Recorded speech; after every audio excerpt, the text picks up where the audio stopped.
Sainz, Burns, Ericsson, Mäkinen, Kankkunen, Auriol, the 95 season of WRC was insane.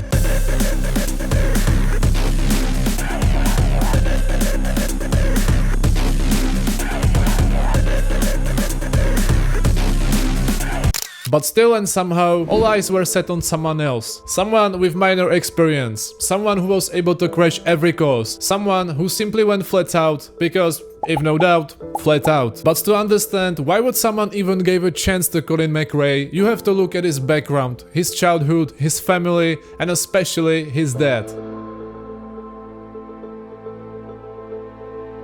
Jimmy McRae started rallying unusually late, in the age of 31. He bought an old Ford Cortina, drove a few rally events, and given his lack of experience, Jimmy was actually spectacular. To this day, he still holds the record of 5 BRC titles, and even though he was also driving in WRC for quite some time, he never managed to succeed on the top level. So imagine you're having a chance to drive on endless Scottish hairpins, abandoned countrysides on different surfaces, experiencing different weather conditions of the Northeast Highlands. Colin was simply born in rally environment with dad which was driving British Rally Championship at the time.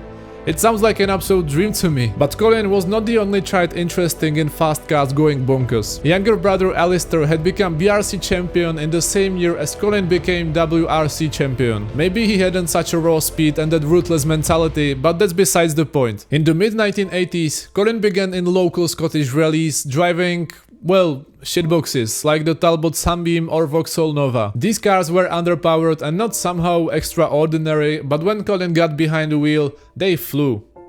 Often.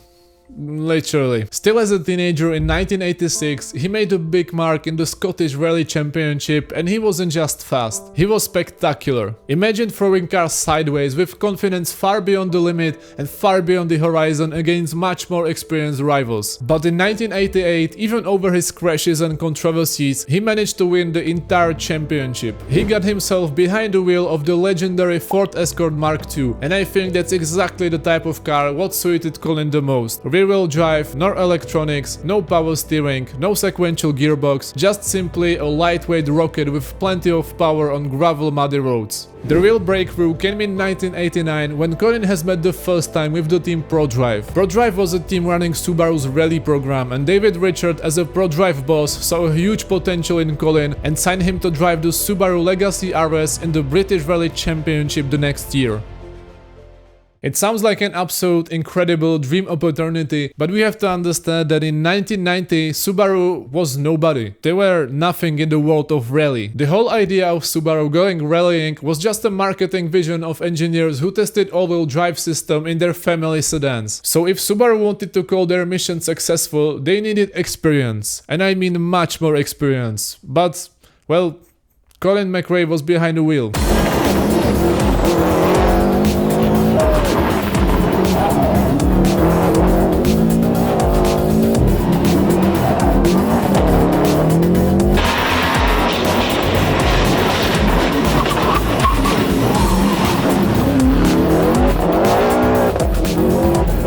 Well, turns out that McRae has won his first British Rally Championship. Subaru Legacy RS was much more competitive than it seemed before, but more importantly, it was bulletproof reliable, and Subaru has made themselves a big name. It was a big milestone for both Colin and the team, but the crazy fact about 91st season wasn't that here arrived some random Scottish bloke with unknown machine. It was more in about what way he won that title. Subaru engineers noted that Colin's throttle traces showed he was on the power earlier and longer than anyone else, especially in high-speed corners. When you look up for some of his onboards, you can physically see that he is consistently power sliding, oversteering, correcting. He's simply never going straight, even others already have the car settled. But the difference between him and others was his commitment. When you roll a car, you have probably also damaged some essential parts of your machine, so sometimes you just have to kick a bumper a little bit, bend an axle with a rock, you know, standard procedures. It was just about this era when people started seeing seeing his commitment to do whatever is necessary to finish the course. In 1993, Colin transitioned to the WRC full-time, but this time Subaru has finally bring their full-bred, rally homologated special Subaru Impreza 555. The car and the driver combination which got so iconic that Colin literally got his own game. It didn't take long for scoring the first win at Rally New Zealand, a fast gravel track which replicates perfectly the muddy old Scottish Highlands. Colin's pace was undeniable, and some even said that WRC has not seen a rookie like that since Ari Vatanen. And if you know this guy,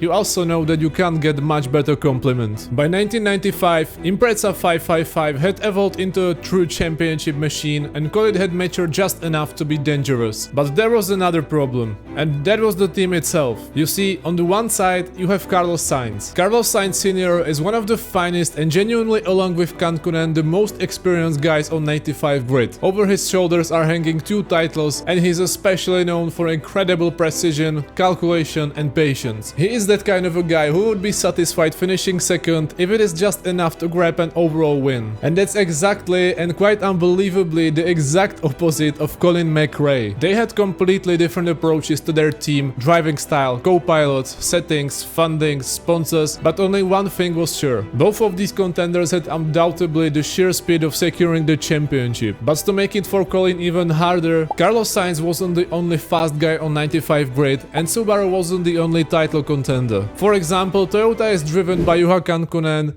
and well, he's another masterclass. Pick a course that you want him to go fastest, asphalt, gravel, snow, doesn't matter, and he will smash it. His back is covered by still very fast second driver Didier Auriol, and Toyota is considered being a main title contender for 95 season. However, that's not really a main rival for Subaru. Mitsubishi has prepared their latest Lancer Evo 3, and even the previous version of Mitsubishi were competitive, they lacked consistency. The all-wheel drive system was suitable for high-speed gravel corners of Finnish or Swedish courses, but the lack of development and reliability was too visible to overcome. Fortunately for Mitsubishi, they also have some serious power behind the wheel. Kenneth Eriksson is a great driver. He has been leading the Mitsubishi drivers program since the start of 1990s, and he was able to put up some seriously impressive results with underperforming cars. However, Kenneth will have to squeeze absolutely everything what he has, because his pure speed simply isn't on the same level as some of the top tier names of Sainz or Kankunen. For this kind of job, Mitsubishi had to rely on their youngster Tommi Mäkinen. Although he isn't yet the official #1 driver, his raw speed quickly stood out from Kenneth, and he represented everything what was necessary for beating the Subaru. So there were no assurances about 95 season. There were 3 possible team contenders and another 6 driver masterclass. Not even talking about the widespread and diverse courses around the world. Unfortunately, the season started badly for Colin. He crashed heavily in Monte Carlo, and then he did the same mistake in Sweden. These were still pretty casual crashes on Colin standards, but both were done by his mistakes. Carlos Sainz, meanwhile, in his tradition played it safe and began scoring steadily the first couple of races, which just put the pressure on Colin. People began to question whether McRae's wild style was really a championship material. Fortunately, he had a quick response with a 3rd place in Portugal, and then he dominated his favorite New Zealand rally in a big style. He followed that with a solid drive in Australia, then a thrilling victory in Catalonia, and then suddenly the title fight was back on. Carlos Sainz remained consistent, but McRae's pace was undoubted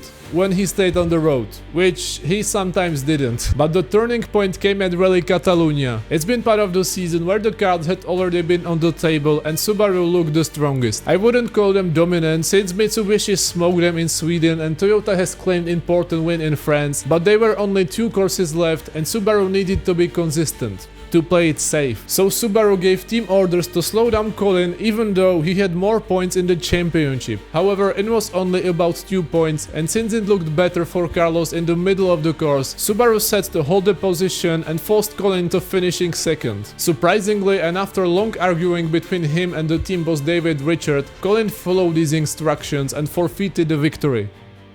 That meant the title had to be decided in the final round at RAIC Rally of Great Britain, and this course is full of gravel muddy roads, jumps, trees, hairpins. It's the exact type of course in which has Colin grown. Even this fact, Subaru has once again tried to control the whole situation with team orders, but since Colin is still upset about literally giving up his victory, it would be a rally that will be decided purely by a skill of both drivers. As the stages unfolded through the forest of Wales, Colin made it clear he wasn't playing politics anymore. There's not many onboards and flybys from this WRC era, but from couple of available comparisons on YouTube, you can see how Colin manages to keep every corner sideways, every hairpin on the absolute limit, while Carlos is already having the car settled. In every other racing series, Carlos would undeniably be faster due to the superior grip and less steering maneuvers, which on the tarmac is losing less time. But this is rally. Colin McRae managed to drive through every single course of Rally Great Britain faster than Carlos Sainz, and with astonishing complete time of 5 hours, 9 minutes and 19 seconds, he ended up 36 seconds faster than anyone else. This legendary performance made from Colin McRae the youngest WRC champion in the history. He was only 27. And despite the tense atmosphere in the Subaru factory team, Colin still managed to keep strong bonds with Subaru and continued racing with them till 1999. And remember how we talked that Colin McRae was never really a consistent driver? Well, in the bigger picture, he really wasn't. But in 1995, he only had 3 major accidents in start of the season and made one of the most memorable moments of commitment, brilliance, precision and rewriting history what's possible to achieve in a World Rally Championship. The reason why I genuinely respect Colin McRae was his overall approach. He represented times of motorsport when it wasn't about team orders or some specific tactic or about sitting thousands of hours on the simulator. He was always acting absolutely natural, and he seems just as kind of a guy who I would be sitting in a pub for hours and just talking about, you know, life and cars and other bullshit. Just a normal human being. But you tell me in the comments if you want more content about Colin McRae, because this definitely wasn't enough. I hope you enjoyed this video and I will see you soon. Bye.